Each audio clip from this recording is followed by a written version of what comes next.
ಓಂ ಶಾಂತಿ. ಇಂದಿನ ದಿನಾಂಕ 27/11/2025. ಪ್ರಾರ್ಥ ಮುರುಳಿ ಬಾಪ್ತಾದ ಮಧುಬನ. ಮಧುರ ಮಕ್ಕಳೇ, ತಂದೆಯು ಏನನ್ನು ಓದಿಸುತ್ತಾರೆಯೋ ಅದನ್ನು ಚೆನ್ನಾಗಿ ಓದಿರಿ. ಆಗ 21 ಜನ್ಮಗಳಿಗಾಗಿ ಆದಾಯದ ಮೂಲವಾಗಿ ಬಿಡುವುದು. ಸದಾ ಸುಖಿಯಾಗಿ ಬಿಡುತ್ತೀರಿ.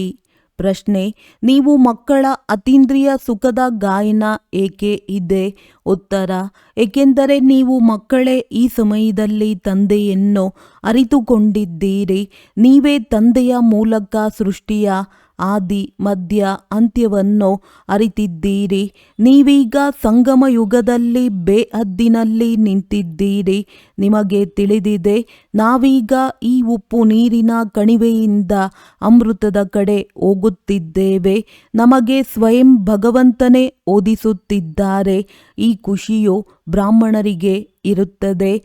ಆದ್ದರಿಂದ ನಿಮ್ಮದೇ ಅತೀಂದ್ರಿಯ ಸುಖದ ಗಾಯನವಿದೆ. ಓಂ ಶಾಂತಿ. ಆತ್ಮಿಕ ಬೇಹದ್ದಿನ ತಂದೆಯು ಆತ್ಮಿಕ ಬೇಹದ್ದಿನ ಮಕ್ಕಳ ಪ್ರತಿ ತಿಳಿಸುತ್ತಿದ್ದೇವೆ, ಅರ್ಥಾತ್ ತಮ್ಮ ಮತ ಕೊಡುತ್ತಿದ್ದೇವೆ. ನಾವು ಜೀವಾತ್ಮರಾಗಿದ್ದೇವೆ ಎಂಬುದನ್ನಂತೂ ಅವಶ್ಯವಾಗಿ ನೀವು ತಿಳಿದುಕೊಳ್ಳುತ್ತೀರಿ. ಆದರೆ ತಮ್ಮನ್ನು ಆತ್ಮನೆಂದು ನಿಶ್ಚಯ ಮಾಡಿಕೊಳ್ಳಬೇಕಲ್ಲವೇ? ನಾವೇನೋ ಹೊಸ ಶಾಲೆಯಲ್ಲಿ ಓದುತ್ತಿಲ್ಲ. ಪ್ರತಿ 5000 ವರ್ಷಗಳ ನಂತರ ನಾವು ಓದಲು ಬರುತ್ತೇವೆ. ಮೊದಲು ಎಂದಾದರೂ ಓದಲು ಬಂದಿದ್ದೀರಾ ಎಂದು ತಂದೆಯು ಕೇಳುತ್ತಾರಲ್ಲವೇ? ಅದಕ್ಕೆ ಎಲ್ಲರಿಗೂ ಹೌದು ಬಾಬಾ, ನಾವು ಪ್ರತಿ 5000 ವರ್ಷಗಳ ನಂತರ ಬರುತ್ತೇವೆಂದು ಹೇಳುತ್ತಾರೆ. ಪುರುಷೋತ್ತಮ ಸಂಗಮ ಯುಗದಲ್ಲಿ ತಂದೆಯ ಬಳಿ ಬರುತ್ತೀರಿ. ಇದಂತೂ ನೆನಪಿರಬೇಕಲ್ಲವೇ? ಅಥವಾ ಇದನ್ನು ಮರೆತು ಹೋಗುತ್ತೀರಾ? ವಿದ್ಯಾರ್ಥಿಗೆ ಅವಶ್ಯವಾಗಿ ಶಾಲೆಯು ನೆನಪಿಗೆ ಬರುತ್ತದೆ. ನಿಮ್ಮ ಗುರಿ ಧ್ಯೇಯವಂತೂ ಒಂದೇ ಆಗಿದೆ. ಯಾರೆಲ್ಲರೂ ಮಕ್ಕಳಾಗುವರೋ 2 ದಿನಗಳ ಮಗುವಿರಬಹುದು ಅಥವಾ ಹಳಬರಿರಬಹುದು, ಆದರೆ ಎಲ್ಲರಿಗಾಗಿ ಗುರಿ ಧ್ಯೇಯವು ಒಂದೇ ಆಗಿದೆ. ಯಾರಿಗೂ ನಷ್ಟವಾಗುವುದಿಲ್ಲ. ವಿದ್ಯೆಯಲ್ಲಿ ಸಂಪಾದನೆ ಇದೆ. ಹೇಗೆ? ಅವರೂ ಸಹ ಗ್ರಂಥಗಳನ್ನು ಓದಿ ತಿಳಿಸುತ್ತಾರೆಂದರೆ ಸಂಪಾದನೆಯಾಗುತ್ತದೆ, ಶರೀರ ನಿರ್ವಹಣೆಯಾಗುತ್ತದೆ. ಸಾಧುವಾಗಿ 1-2 ಶಾಸ್ತ್ರಗಳನ್ನು ಓದಿ ತಿಳಿಸಿದರೆ ಸಾಕು, ಸಂಪಾದನೆಯಾಗುವುದು. ಈಗ ಇದೆಲ್ಲವೂ ಆದಾಯದ ಮೂಲವಾಗಿದೆ. ಪ್ರತಿಯೊಂದು ಮಾತಿನಲ್ಲಿ ಆದಾಯ ಬೇಕಲ್ಲವೇ? ಹಣವಿದ್ದರೆ ಎಲ್ಲಿ ಬೇಕಾದರೂ ಸುತ್ತಿ ಬರಬಹುದು. ನೀವು ಮಕ್ಕಳು ತಿಳಿದುಕೊಂಡಿದ್ದೀರಿ, ತಂದೆಯು ನಮಗೆ ಬಹಳ ಒಳ್ಳೆಯ ವಿದ್ಯೆಯನ್ನು ಓದಿಸುತ್ತಾರೆ. ಇದರಿಂದ 21 ಜನ್ಮಗಳಿಗಾಗಿ ಸಂಪಾದನೆಯಾಗುತ್ತದೆ. ಇದು ಇಂತಹ ಸಂಪಾದನೆಯಾಗಿದೆ ಯಾವುದರಿಂದ ನಾವು ಸದಾ ಸುಖಿಯಾಗಿ ಬಿಡುತ್ತೇವೆ. ಎಂದು ರೋಗಿಯಾಗುವುದಿಲ್ಲ, ಸದಾ ಅಮರರಾಗಿರುತ್ತೇವೆ. ಇದನ್ನು ನಿಶ್ಚಯ ಮಾಡಿಕೊಳ್ಳಲಾಗುತ್ತದೆ. ಈಗೀಗೆ ನಿಶ್ಚಯವನ್ನಿಟ್ಟುಕೊಳ್ಳುವುದರಿಂದ ನಿಮಗೆ ಉಲ್ಲಾಸ ಬರುವುದು. ಇಲ್ಲವಾದರೆ ಯಾವುದಾದರೊಂದು ಮಾತಿನಲ್ಲಿ ನಿಂತು ಹೋಗುತ್ತೀರಿ. ಆದ್ದರಿಂದ ಆಂತರ್ಯದಲ್ಲಿ ಈ ಸ್ಮರಣೆ ಇರಬೇಕು, ನಾವು ಬೇಹದ್ದಿನ ತಂದೆಯಿಂದ ಓದುತ್ತಿದ್ದೇವೆ. ಭಗವಾನುವಾಚ: ಇದಂತೂ ಗೀತೆಯಾಗಿದೆ. ಗೀತಾಯುಗವು ಬರುತ್ತದೆ ಎಲ್ಲವೇ? ಕೇವಲ ಮರೆತು ಹೋಗಿದ್ದಾರೆ. ಇದು 5ನೇ ಯುಗವಾಗಿದೆ. ಬಹಳ ಚಿಕ್ಕದಾದ ಸಂಗಮವಾಗಿದೆ.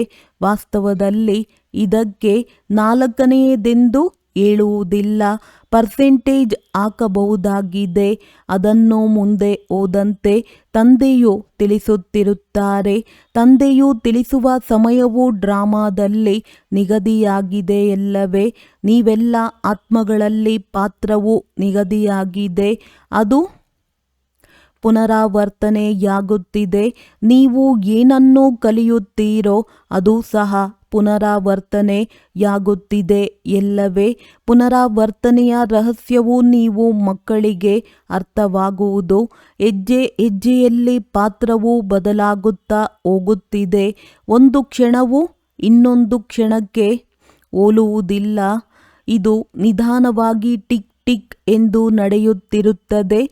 ಒಂದು ಸಲ ಟಿಕ್ ಆಯಿತೆಂದರೆ ಒಂದು ಕ್ಷಣವೂ ಕಳೆಯಿತು. ನೀವೀಗ ಬೇಹದ್ದಿನಲ್ಲಿ ನಿಂತಿದ್ದೀರಿ. ಮತ್ಯಾವ ಮನುಷ್ಯ ಮಾತ್ರರೂ ಬೇಹದ್ದಿನಲ್ಲಿ ನಿಂತಿಲ್ಲ. ಯಾರಿಗೂ ಸಹ ಬೇಹದ್ದಿನ ಅರ್ಥಾತ್ ಆದಿ ಮಧ್ಯ ಅಂತ್ಯದ ಜ್ಞಾನವಿಲ್ಲ. ಈಗ ನಿಮಗೆ ಭವಿಷ್ಯದ ಬಗ್ಗೆಯೂ ಅರ್ಥವಾಗಿದೆ. ನಾವು ಹೊಸ ಪ್ರಪಂಚದಲ್ಲಿ ಹೋಗುತ್ತಿದ್ದೇವೆ. ಇದು ಸಂಗಮ ಯುಗವಾಗಿದೆ. ಈಗ ಇದನ್ನು ದಾಟಬೇಕಾಗಿದೆ.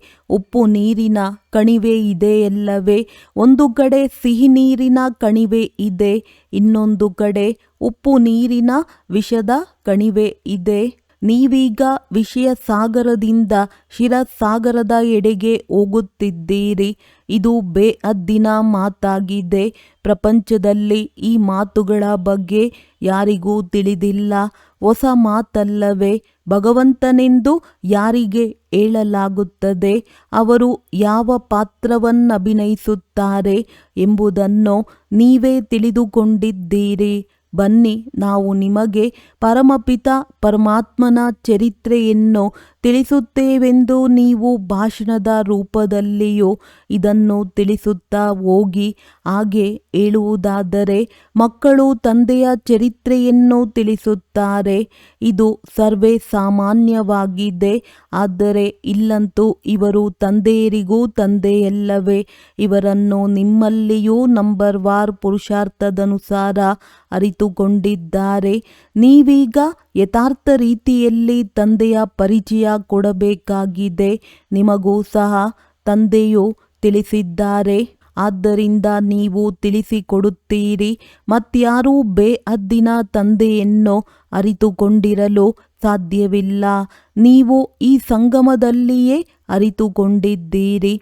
ಮನುಷ್ಯ ಮಾತ್ರರು ದೇವತೆಗಳಾಗಲಿ, ಶೂದ್ರರಾಗಲಿ, ಪುಣ್ಯಾತ್ಮರಾಗಲಿ, ಪಾಪಾತ್ಮರಾಗಲಿ ಯಾರೂ ತಿಳಿದುಕೊಂಡಿಲ್ಲ. ಕೇವಲ ನೀವು ಬ್ರಾಹ್ಮಣರು ಯಾರು ಸಂಗಮ ಯುಗದಲ್ಲಿದ್ದೀರಿ, ನೀವೇ ಅರಿತುಕೊಳ್ಳುತ್ತಿದ್ದೀರಿ. ಅಂದ ಮೇಲೆ ನೀವು ಮಕ್ಕಳಿಗೆ ಎಷ್ಟೊಂದು ಖುಷಿ ಇರಬೇಕು. ಆದುದರಿಂದಲೇ ಅತೀಂದ್ರಿಯ ಸುಖವನ್ನು ಕೇಳಬೇಕೆಂದರೆ ಗೋಪಿಕೆಯರಿಂದ ಕೇಳಿ ಎಂದು ಗಾಯನವಿದೆ. ತಂದೆಯೂ ಆಗಿದ್ದಾರೆ, ಶಿಕ್ಷಕ ಸದ್ಗುರುವೂ ಆಗಿದ್ದಾರೆ. ಸುಪ್ರೀಂ ಶಬ್ದವನ್ನು ಅವಶ್ಯವಾಗಿ ಬರೆಯಬೇಕು. ಕೆಲವೊಮ್ಮೆ ಮಕ್ಕಳು ಮರೆತು ಹೋಗುತ್ತೀರಿ. ಇವೆಲ್ಲ ಮಾತುಗಳು ನೀವು ಮಕ್ಕಳ ಬುದ್ಧಿಯಲ್ಲಿರಬೇಕು. ಶಿವತಂದೆಯ ಮಹಿಮೆಯಲ್ಲಿ ಈ ಶಬ್ದವನ್ನು ಅವಶ್ಯವಾಗಿ ಬರೆಯಬೇಕಾಗಿದೆ. ಇದನ್ನು ನಿಮ್ಮ ವಿನಃ ಮತ್ಯಾರೂ ತಿಳಿದುಕೊಂಡೇ ಇಲ್ಲ. ನೀವೇ ತಿಳಿಸಬಲ್ಲಿರಿ. ಅಂದ ಮೇಲೆ ನಿಮ್ಮದೇ ವಿಜಯವಾಯಿತಲ್ಲವೇ? ನಿಮಗೆ ತಿಳಿದಿದೆ, ಬೇಹದ್ದಿನ ತಂದೆಯು ಸರ್ವರ ಶಿಕ್ಷಕ, ಸರ್ವರ ಸದ್ಗತಿದಾತನಾಗಿದ್ದಾರೆ. ಬೇಹದ್ದಿನ ಸುಖ, ಬೇಹದ್ದಿನ ಜ್ಞಾನವನ್ನು ಕೊಡುವವರಾಗಿದ್ದಾರೆ. ಆದರೆ ಇಂತಹ ತಂದೆಯನ್ನೇ ಮರೆತು ಹೋಗಿದ್ದೀರಿ. ಮಾಯೆ ಎಷ್ಟು ಸಮರ್ಥನಾಗಿದೆ! ಈಶ್ವರನಿಗಂತೂ ಸರ್ವ ಸಮರ್ಥನೆಂದು ಹೇಳುತ್ತಾರೆ. ಆದರೂ ಮಾಯೆಯೂ ಕಡಿಮೆ ಇಲ್ಲ. ನೀವು ಮಕ್ಕಳು ಈಗ ನಿಖರವಾಗಿ ತಿಳಿದುಕೊಂಡಿದ್ದೀರಿ. ಇದರ ಹೆಸರೇ ರಾವಣನೆಂದು ಇಟ್ಟಿದ್ದಾರೆ. ರಾಮರಾಜ್ಯ ಮತ್ತು ರಾವಣ ರಾಜ್ಯ. ಇದನ್ನು ಕುರಿತು ನೀವು ಬಹಳ ಚೆನ್ನಾಗಿ ತಿಳಿಸಿಕೊಡಬೇಕು. ರಾಮರಾಜ್ಯವಿದೆ ಎಂದರೆ ಅವಶ್ಯವಾಗಿ ರಾವಣ ರಾಜ್ಯವೂ ಇದೆ. ಸದಾ ರಾಮರಾಜ್ಯವೇ ಇರಲು ಸಾಧ್ಯವಿಲ್ಲ. ರಾಮರಾಜ್ಯ, ಶ್ರೀಕೃಷ್ಣನ ರಾಜ್ಯವನ್ನು ಯಾರು ಸ್ಥಾಪನೆ ಮಾಡುತ್ತಾರೆಂಬುದನ್ನು ಬೇಹದ್ದಿನ ತಂದೆಯೇ ತಿಳಿಸುತ್ತಾರೆ. ನೀವು ಭಾರತ ಖಂಡದ ಬಹಳ ಮಹಿಮೆ ಮಾಡಬೇಕು. ಭಾರತವು ಸತ್ಯಖಂಡವಾಗಿತ್ತು. ಎಷ್ಟು ಮಹಿಮೆ ಇತ್ತು! ಆ ರೀತಿ ಮಾಡುವವರು ತಂದೆಯೇ ಆಗಿದ್ದಾರೆ. ತಂದೆಯ ಜೊತೆ ನಿಮಗೆ ಎಷ್ಟೊಂದು ಪ್ರೀತಿ ಇದೆ. ಗುರಿ ಧ್ಯೇಯವು ಬುದ್ಧಿಯಲ್ಲಿದೆ. ಇದು ಸಹ ಗೊತ್ತಿದೆ. ನಾವು ವಿದ್ಯಾರ್ಥಿಗಳಿಗೆ ನಮ್ಮ ವಿದ್ಯೆಯ ನಶೆ ಇರಬೇಕು. ಚಲನೆಯ ಕಡೆ ಗಮನವಿರಬೇಕು. ವಿವೇಕವು ಹೇಳುತ್ತದೆ, ಯಾವಾಗ ಇದು ಈಶ್ವರನ ವಿದ್ಯೆಯಾಗಿದೆ ಅಂದ ಮೇಲೆ ಇದನ್ನು ಒಂದು ದಿನವೂ ತಪ್ಪಿಸಬಾರದು. ಹಾಗೂ ಶಿಕ್ಷಕರು ಬಂದ ನಂತರ ತಡವಾಗಿಯೂ ಬರಬಾರದು. ಶಿಕ್ಷಕರು ಬಂದ ನಂತರ ಬರುವುದು ಸಹ ಶಿಕ್ಷಕರಿಗೆ ಅಗೌರವ ಸೂಚಿಸುವುದಾಗಿದೆ. ಶಾಲೆಯಲ್ಲಿಯೂ ತಡವಾಗಿ ಬಂದರೆ ಅವರನ್ನು ಶಿಕ್ಷಕರು ಹೊರಗಡೆ ನಿಲ್ಲಿಸುತ್ತಾರೆ. ಬ್ರಹ್ಮ ತಂದೆಯು ತಮ್ಮ ಬಾಲ್ಯದ ಉದಾಹರಣೆ ಕೊಡುತ್ತಾರೆ. ನಮ್ಮ ಶಿಕ್ಷಕರು ಬಹಳ ಕಠಿಣವಾಗಿದ್ದರೂ ಒಳಗೆ ಬರುವುದಕ್ಕೆ ಬಿಡುತ್ತಿರಲಿಲ್ಲ. ಇಲ್ಲಂತೂ ಅನೇಕ ಮಕ್ಕಳು ತಡವಾಗಿ ಬರುತ್ತಾರೆ. ಸರ್ವಿಸ್ ಮಾಡುವಂಥ ಮಕ್ಕಳು ಅವಶ್ಯವಾಗಿ ತಂದೆಗೆ ಪ್ರಿಯರಾಗುತ್ತಾರಲ್ಲವೇ? ನೀವೀಗ ತಿಳಿದುಕೊಳ್ಳುತ್ತೀರಿ, ಆದಿ ಸನಾತನ ದೇವಿ ದೇವತಾ ಧರ್ಮವು ಇದೇ ಆಗಿತ್ತಲ್ಲವೇ? ಆದರೆ ಈ ಧರ್ಮವು ಯಾವಾಗ ಸ್ಥಾಪನೆಯಾಯಿತೋ ಎಂಬುದು ಯಾರ ಬುದ್ಧಿಯಲ್ಲಿಯೂ ಇಲ್ಲ. ನಿಮ್ಮ ಬುದ್ಧಿಯಿಂದಲೇ ಮತ್ತೆ ಮತ್ತೆ ಜಾರಿ ಹೋಗುತ್ತದೆ. ನೀವೀಗ ದೇವಿ ದೇವತೆಗಳಾಗಲು ಪುರುಷಾರ್ಥ ಮಾಡುತ್ತಿದ್ದೀರಿ. ಯಾರು ಓದಿಸುತ್ತಾರೆ? ಸ್ವಯಂ ಪರಮಪಿತ ಪರಮಾತ್ಮ. ನೀವು ತಿಳಿದುಕೊಂಡಿದ್ದೀರಿ, ನಮ್ಮದ್ದು ಇದು ಬ್ರಾಹ್ಮಣ ಕುಲವಾಗಿದೆ. ಬ್ರಾಹ್ಮಣರ ರಾಜಧಾನಿ ಇರುವುದಿಲ್ಲ. ಇದು ಸರ್ವೋತ್ತಮ ಬ್ರಾಹ್ಮಣ ಕುಲವಾಗಿದೆ. ತಂದೆಯು ಸರ್ವೋತ್ತಮನಲ್ಲವೇ? ಸರ್ವಶ್ರೇಷ್ಠನೆಂದ ಮೇಲೆ ಅವರ ಸಂಪಾದನೆಯು ಸರ್ವಶ್ರೇಷ್ಠವಾಗಿರುವುದು. ಅವರಿಗೆ ಶ್ರೀ ಶ್ರೀ ಎಂದು ಹೇಳುತ್ತಾರೆ. ನಿಮ್ಮನ್ನು ಸಹ ಶ್ರೇಷ್ಠರನ್ನಾಗಿ ಮಾಡುತ್ತಾರೆ. ನೀವು ಮಕ್ಕಳೇ ತಿಳಿದುಕೊಂಡಿದ್ದೀರಿ, ನಮ್ಮನ್ನು ಶ್ರೇಷ್ಠರನ್ನಾಗಿ ಮಾಡುವವರು ಯಾರು ಮತ್ಯಾರಿಗೂ ತಿಳಿದಿಲ್ಲ. ಅವರು ನಮ್ಮ ತಂದೆಯೂ ಆಗಿದ್ದಾರೆ, ಶಿಕ್ಷಕ ಸದ್ಗುರುವೂ ಆಗಿದ್ದಾರೆ, ಓದಿಸುತ್ತಿದ್ದಾರೆ. ನಾವಾತ್ಮರಾಗಿದ್ದೇವೆ, ನೀವು ನನ್ನ ಸಂತಾನರಾಗಿದ್ದೀರಿ ಎಂದು ತಂದೆಯು ನಮಗೆ ಸ್ಮೃತಿ ತರಿಸಿದ್ದಾರೆ. ವಿಶ್ವ ಭ್ರಾತೃತ್ವವಲ್ಲವೇ? ಎಲ್ಲರೂ ತಂದೆಯನ್ನು ನೆನಪು ಮಾಡುತ್ತಾರೆ. ಅವರು ನಿರಾಕಾರಿ ತಂದೆಯಾಗಿದ್ದಾರೆ ಎಂಬುದು ತಿಳಿದಿದೆ. ಅಂದ ಮೇಲೆ ಅವಶ್ಯವಾಗಿ ಆತ್ಮನಿಗೂ ನಿರಾಕಾರಿ ಎಂದು ಹೇಳಲಾಗುವುದು. ಆತ್ಮವೇ ಒಂದು ಶರೀರವನ್ನು ಬಿಟ್ಟು ಇನ್ನೊಂದನ್ನು ತೆಗೆದುಕೊಳ್ಳುತ್ತದೆ, ಪಾತ್ರವನ್ನಭಿನಯಿಸುತ್ತದೆ. ಆದರೆ ಮನುಷ್ಯರು ಆತ್ಮನ ಬದಲು ಶರೀರವೆಂದು ತಿಳಿಯುತ್ತಾರೆ. ನಾನಾತ್ಮನಾಗಿದ್ದೇನೆ ಎಂಬುದನ್ನೇ ಮರೆತು ಹೋಗುತ್ತಾರೆ. ಆದರೆ ನಾನೆಂದೂ ಮರೆಯುವುದಿಲ್ಲ. ನೀವಾತ್ಮಗಳೆಲ್ಲರೂ ಸಾಲಿಗ್ರಾಮಗಳಾಗಿದ್ದೀರಿ. ನಾನು ಪರಮಪಿತ ಅರ್ಥಾತ್ ಪರಮ ಆತ್ಮನಾಗಿದ್ದೇನೆ. ತಂದೆಗೆ ಮತ್ಯಾವುದೇ ಹೆಸರಿಲ್ಲ. ಆ ಪರಮ ಆತ್ಮನ ಹೆಸರಾಗಿದೆ ಶಿವ. ನೀವು ಸಹ ಅದೇ ರೀತಿಯ ಆತ್ಮಗಳಾಗಿದ್ದೀರಿ. ಆದರೆ ನೀವೆಲ್ಲರೂ ಸಾಲಿಗ್ರಾಮಗಳಾಗಿದ್ದೀರಿ. ಶಿವನ ಮಂದಿರದಲ್ಲಿ ಹೋಗುತ್ತೀರಿ, ಅಲ್ಲಿಯೂ ಬಹಳಷ್ಟು ಸಾಲಿಗ್ರಾಮಗಳನ್ನಿಟ್ಟಿರುತ್ತಾರೆ. ಶಿವನ ಪೂಜೆ ಮಾಡುವಾಗ ಸಾಲಿಗ್ರಾಮಗಳಿಗೂ ಮಾಡುತ್ತಾರಲ್ಲವೇ? ಆದ್ದರಿಂದ ತಂದೆಯು ತಿಳಿಸಿದ್ದಾರೆ, ನೀವಾತ್ಮ ಮತ್ತು ಶರೀರ ಎರಡಕ್ಕೂ ಪೂಜೆ ನಡೆಯುತ್ತದೆ. ನನಗಾದರೆ ಕೇವಲ ಆತ್ಮಕ್ಕೆ ಮಾತ್ರ ಪೂಜೆಯು ನಡೆಯುತ್ತದೆ. ನನಗೆ ಶರೀರವಿಲ್ಲ ಅಂದಾಗ ನೀವು ಎಷ್ಟು ಶ್ರೇಷ್ಠರಾಗುತ್ತೀರಿ. ತಂದೆಗೆ ಖುಷಿಯಾಗುತ್ತದೆ ಎಲ್ಲವೇ? ತಂದೆಯು ಬಡವರಾಗುತ್ತಾರೆ. ಆದರೆ ಮಕ್ಕಳು ಓದಿ ಎಷ್ಟು ಉನ್ನತ ಮಟ್ಟಕ್ಕೆ ಏರುತ್ತೀರಿ. ಹೇಗಿದ್ದವರು ಏನಾಗುತ್ತೀರಿ? ತಂದೆಗೂ ಸಹ ಗೊತ್ತಿದೆ ನೀವು ಎಷ್ಟು ಶ್ರೇಷ್ಠರಾಗುತ್ತೀರಿ. ಈಗ ಎಷ್ಟು ಅನಾಥರಾಗಿ ಬಿಟ್ಟಿದ್ದೀರಿ. ತಂದೆಯನ್ನೇ ಅರಿತುಕೊಂಡಿಲ್ಲ. ನೀವೀಗ ತಂದೆಗೆ ಅರ್ಪಿತರಾದರೆ ಇಡೀ ವಿಶ್ವದ ಮಾಲೀಕರಾಗಿ ಬಿಡುವಿರಿ. ತಂದೆಯು ತಿಳಿಸುತ್ತಾರೆ, ಹೆವೆನ್ಲಿ ಗಾಡ್ ಫಾದರ್, ಸ್ವರ್ಗದ ರಚಯಿತ ಎಂದು ನೀವು ನನಗಾಗಿಯೇ ಹೇಳುತ್ತೀರಿ. ಈಗ ಸ್ವರ್ಗ ಸ್ಥಾಪನೆಯಾಗುತ್ತಿದೆ ಎಂಬುದನ್ನು ನೀವೇ ತಿಳಿದುಕೊಂಡಿದ್ದೀರಿ. ಅಲ್ಲಿ ಏನೇನಿರುವುದು ಎಂಬುದು ನಿಮ್ಮ ವಿನಃ ಮತ್ಯಾರ ಬುದ್ಧಿಯಲ್ಲಿಯೂ ಇಲ್ಲ. ನಾವು ವಿಶ್ವದ ಮಾಲೀಕರಾಗಿದ್ದೆವು, ಈಗ ಪುನಃ ಆಗುತ್ತಿದ್ದೇವೆಂಬುದು ನಿಮಗೆ ತಿಳಿದಿದೆ. ಸತ್ಯಯುಗದಲ್ಲಿ ನಾವು ಮಾಲೀಕರೆಂದು ಪ್ರಜೆಗಳೂ ಸಹ ಹೇಳುವರಲ್ಲವೇ? ಈ ಮಾತುಗಳು ನಿಮಗೆ ತಿಳಿದಿದೆ ಅಂದ ಮೇಲೆ ಖುಷಿ ಇರಬೇಕಲ್ಲವೇ? ಈ ಮಾತುಗಳನ್ನು ಕೇಳಿ ಅನ್ಯರಿಗೂ ತಿಳಿಸಬೇಕಾಗಿದೆ. ಆದ್ದರಿಂದ ಸೇವಾ ಕೇಂದ್ರ ಹಾಗೂ ಮ್ಯೂಸಿಯಂಗಳನ್ನು ತೆರೆಯುತ್ತಿರುತ್ತೀರಿ. ಕಲ್ಪದ ಹಿಂದೆ ಏನಾಗಿತ್ತೋ ಅದೇ ಆಗುತ್ತಿರುವುದು. ಮ್ಯೂಸಿಯಂ, ಸೇವಾ ಕೇಂದ್ರ ಇತ್ಯಾದಿಗಳಿಗಾಗಿ ನಿಮಗೆ ಬಹಳ ಅವಕಾಶ ನೀಡುತ್ತಾರೆ. ಇಂಥವರು ಅನೇಕರು ಬರುತ್ತಾರೆ. ದಿನ ಕಳೆದಂತೆ ಎಲ್ಲರಲ್ಲಿ ಪರಿವರ್ತನೆ ಬರತೊಡಗುತ್ತದೆ. ನೀವೀಗ ಇಡೀ ಪ್ರಪಂಚದವರ ಮೂಳೆಗಳನ್ನು ಮೃದು ಅರ್ಥಾತ್ ಅವರನ್ನು ಪರಿವರ್ತನೆ ಮಾಡುತ್ತಾ ಹೋಗುತ್ತೀರಿ. ನಿಮ್ಮ ಯೋಗದಲ್ಲಿ ಇಷ್ಟು ಪ್ರಬಲ ಶಕ್ತಿ ಇದೆ. ತಂದೆಯು ತಿಳಿಸುತ್ತಾರೆ, ನಿಮ್ಮಲ್ಲಿ ಬಹಳ ಶಕ್ತಿ ಇದೆ. ನೀವು ಯೋಗದಲ್ಲಿದ್ದು ಭೋಜನವನ್ನು ತಯಾರಿಸಿ ಹಾಗೂ ತಿನ್ನಿಸಿ. ಆಗ ಅವರ ಬುದ್ಧಿಯು ಈ ಕಡೆ ಸೆಳೆಯುವುದು. ಭಕ್ತಿ ಮಾರ್ಗದಲ್ಲಂತೂ ಗುರುಗಳ ಎಂಜಲು ಅನ್ನವನ್ನು ತಿನ್ನುತ್ತಾರೆ.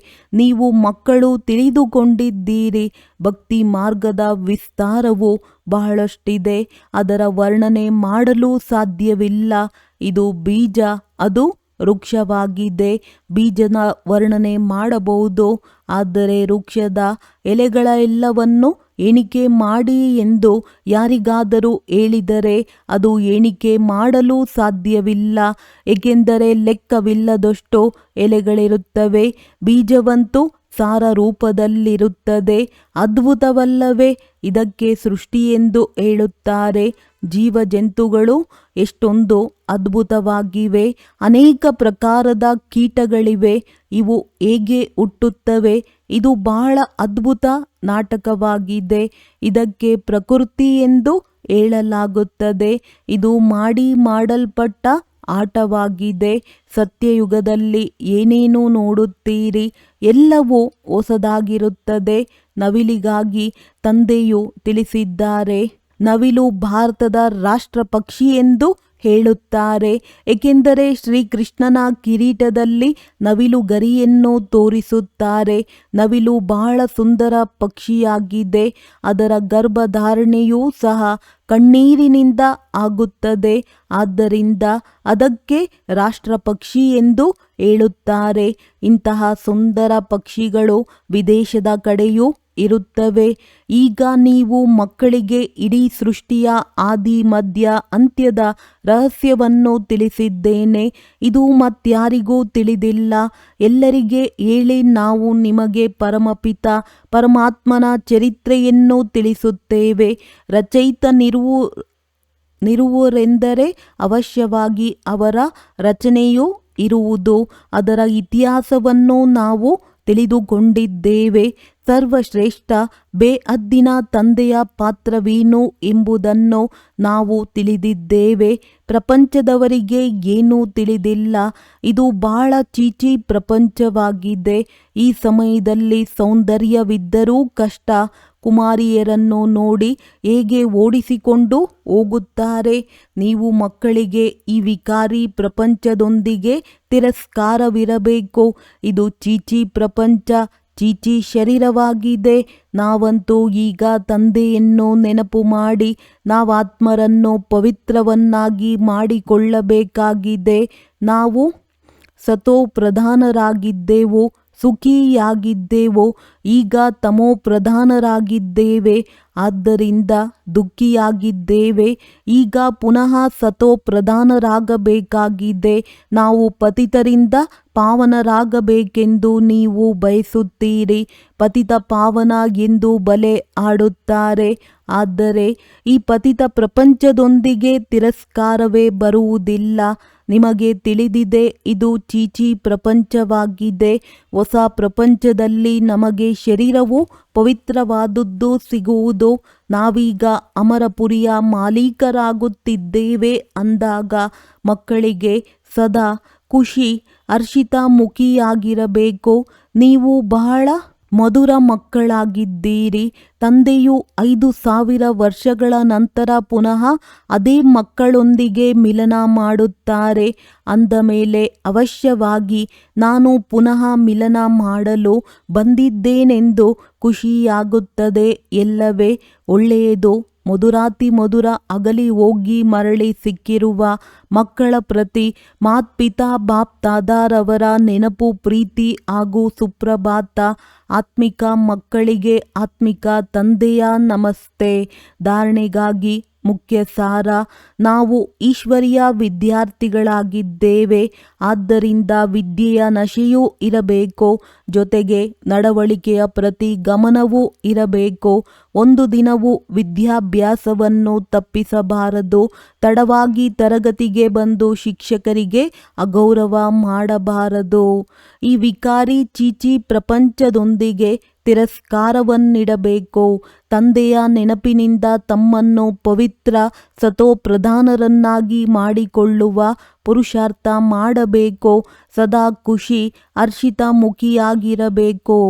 ವರದಾನ: ಭರವಸೆಹೀನರಲ್ಲಿಯೂ ಸಹ ಭರವಸೆಯ ಆಶಾಕಿರಣವನ್ನು ಹುಟ್ಟು ಹಾಕುವಂತಹ ಸತ್ಯ ಪರೋಪಕಾರಿ ಸಂತುಷ್ಟಮಣಿ ಭವ. ತ್ರಿಕಾಲದರ್ಶಿಗಳಾಗಿ ಎಲ್ಲ ಆತ್ಮರ ಬಲಹೀನತೆಗಳನ್ನು ಕಂಡು ಹಿಡಿಯುತ್ತಾ ಅವರ ಬಲಹೀನತೆಯನ್ನು ಸ್ವಯಂನಲ್ಲಿ ಧಾರಣೆ ಮಾಡುವ ಅಥವಾ ವರ್ಣನೆ ಮಾಡುವುದಕ್ಕೆ ಬದಲಾಗಿ ಬಲಹೀನತೆಯ ರೂಪಿ ಮುಳ್ಳನ್ನು ಕಲ್ಯಾಣಕಾರಿ ಸ್ವರೂಪದಿಂದ ಸಮಾಪ್ತಿ ಮಾಡಿಬಿಡಬೇಕು. ಮುಳ್ಳನ್ನು ಹೂವನ್ನಾಗಿ ಮಾಡಬೇಕು. ಸ್ವಯಂ ಸಹ ಸಂತುಷ್ಟಮಣಿಯ ಸಮಾನ ಸಂತುಷ್ಟರಾಗಿರಬೇಕು ಮತ್ತು ಸರ್ವರನ್ನು ಸಂತುಷ್ಟ ಮಾಡಬೇಕು. ಯಾರ ಪ್ರತಿ ಎಲ್ಲರೂ ನಿರಾಸೆ ತೋರಿಸಿದರೂ ಇಂತಹ ವ್ಯಕ್ತಿ ಅಥವಾ ಇಂತಹ ಸ್ಥಿತಿಯಲ್ಲಿ ಸದಾಕಾಲಕ್ಕಾಗಿ ಆಶಾದೀಪವನ್ನು ಬೆಳಗಿಸಬೇಕು. ಅರ್ಥಾತ್ ಹೃದಯ ವಿದೀರ್ಣರನ್ನೂ ಸಹ ಶಕ್ತಿಶಾಲಿಗಳನ್ನಾಗಿ ಮಾಡಬೇಕು. ಇಂತಹ ಶ್ರೇಷ್ಠ ಕರ್ತವ್ಯ ನಡೆಯುತ್ತಿದ್ದಲ್ಲಿ ಪರೋಪಕಾರಿ ಸಂತುಷ್ಟಮಣಿಯ ವರದಾನ ಪ್ರಾಪ್ತಿಯಾಗಿ ಬಿಡುವುದು. ಸ್ಲೋಗನ್: ಪರೀಕ್ಷೆಯ ಸಮಯದಲ್ಲಿ ಪ್ರತಿಜ್ಞೆ ನೆನಪಿಗೆ ಬರಬೇಕು, ಆಗ ಪ್ರತ್ಯಕ್ಷತೆಯಾಗುವುದು. ಅವ್ಯಕ್ತ ಸೂಚನೆ: ಅಶರೀರಿ ಅಥವಾ ವಿದೇಹಿ ಸ್ಥಿತಿಯ ಅಭ್ಯಾಸ ಹೆಚ್ಚಿಸಿ. ಇಡೀ ದಿನದಲ್ಲಿ ಮಧ್ಯ ಮಧ್ಯ ಒಂದು ಕ್ಷಣ ಸಿಕ್ಕಿದರೂ ಮತ್ತೆ ಮತ್ತೆ ಈ ವಿದೇಹಿ ಆಗುವ ಅಭ್ಯಾಸ ಮಾಡುತ್ತಾ ಇರಿ. 2-4 ಸೆಕೆಂಡ್ ತೆಗೆದು ಸಹ ಅಭ್ಯಾಸ ಮಾಡಿ. ಇದರಿಂದ ಬಹಳ ಸಹಯೋಗ ಸಿಗುವುದು. ಇಲ್ಲವಾದರೆ ಇಡೀ ದಿನ ಬುದ್ಧಿ ನಡೆಯುತ್ತಾ ಇರುತ್ತದೆ. ವಿದೇಹಿಯಾಗುವುದರಲ್ಲಿ ಸಮಯ ಹಿಡಿಯುತ್ತದೆ ಹಾಗೂ ಅಭ್ಯಾಸ ಇರುತ್ತದೆ ಎಂದರೆ ಯಾವಾಗ ಬೇಕೋ ಅದೇ ಸಮಯ ವಿದೇಹಿ ಆಗಿ ಹೋಗುವಿರಿ. ಏಕೆಂದರೆ ಅಂತ್ಯದಲ್ಲಿ ಎಲ್ಲವೂ ಇದ್ದಕ್ಕಿದ್ದಂತೆ ಆಗುತ್ತದೆ. ಇದ್ದಕ್ಕಿದ್ದಂತೆ ನಡೆಯುವ ಪರೀಕ್ಷೆಯಲ್ಲಿ ಈ ವಿದೇಹಿ ಅಭ್ಯಾಸ ಬಹಳ ಅವಶ್ಯಕವಾಗಿದೆ. ಒಳ್ಳೆಯದು. ಓಂ ಶಾಂತಿ.